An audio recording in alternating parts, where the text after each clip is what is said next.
56 combattants de MMA amateurs se sont donné rendez-vous le 16 novembre dernier au Racing Club de France. L'objectif de cette journée, gagner sa place au sein de l'équipe de France en vue du championnat du monde 2015. Tests physiques, combats de Muay Thai, de grappling et pour finir de MMA, le programme est exhaustif et les sélectionneurs sont de plus en plus exigeants.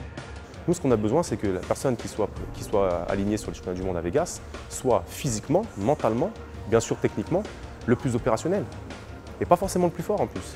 La différence essentielle déjà par rapport à l'année dernière, c'est que l'année dernière, on a fait une détection pour sélectionner un titulaire pour les championnats du monde.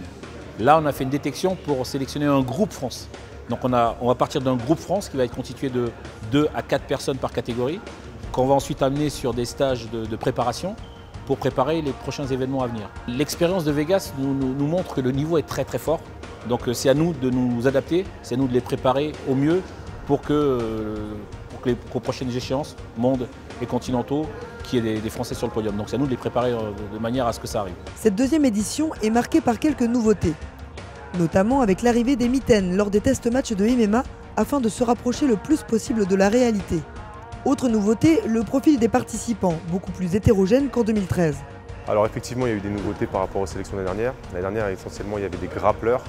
Là, on a eu beaucoup de strikers, ce qui n'est pas forcément pour nous déplaire, parce que le MMA commence pied-point et ça nous a fait quand même assez défaut. Donc dans le game plan, par rapport au championnat du monde, on était souvent limité. Là, ça nous offre pas mal de possibilités, d'opportunités en fait, à envisager. À Las Vegas, il y avait 2 types de personnes qui se sont imposées. Il y avait les strikers et il y avait les pays qui ont l'habitude de faire du MMA amateur. Donc ça veut dire ceux qui savent travailler dans les 3 dimensions. Ceux qu'on appelle, par abus de langage, les polyvalents.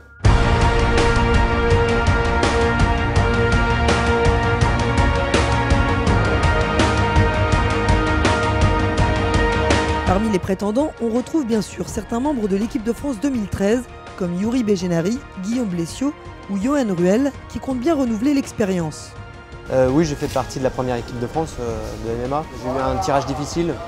Je combats sur le quart de finale contre le champion du monde, celui qui gagne la compète.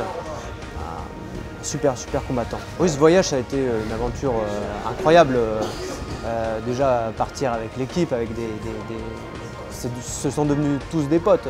On se retrouve logés à Las Vegas, à l'université de Las Vegas, dans des conditions super quoi. Après l'ambiance avec les autres nations, très conviviale aussi, très sympa. Vraiment dans le domaine humain, sur le plan humain, c'était super. Le projet IMAF semble également susciter les passions et les vocations chez d'autres sportifs de haut niveau. Parmi eux, un calibre olympique, John Mbumba. Ancien capitaine de l'équipe de France de boxe et actuel entraîneur national, le pugiliste n'a pas hésité à mouiller le maillot. Malgré ses carences techniques au sol, l'expérience lui donne une nouvelle chance de briller et renouer avec son instinct conquérant. Je m'engage dans un projet qui est quand même assez fou, on peut le dire.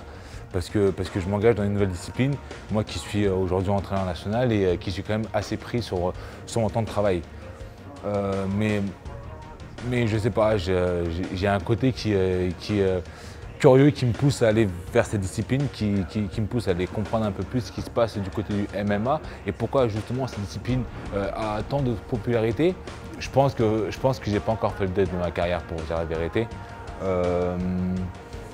Je me sens encore fort physiquement, je me dis pourquoi pas l'exploiter. Les sélectionnés ont désormais scellé leur destin à celui de l'IMAF. Ils auront en ligne de mire le championnat du monde qui devrait avoir lieu à Las Vegas en juillet 2015 durant l'UFC Fight Week.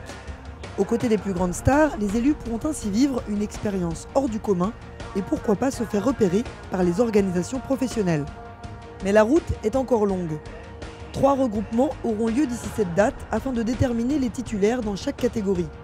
Le train est en marche, certains embarqueront tandis que d'autres resteront à quai, signe que le MMA amateur entre dans une nouvelle ère, celle du haut niveau.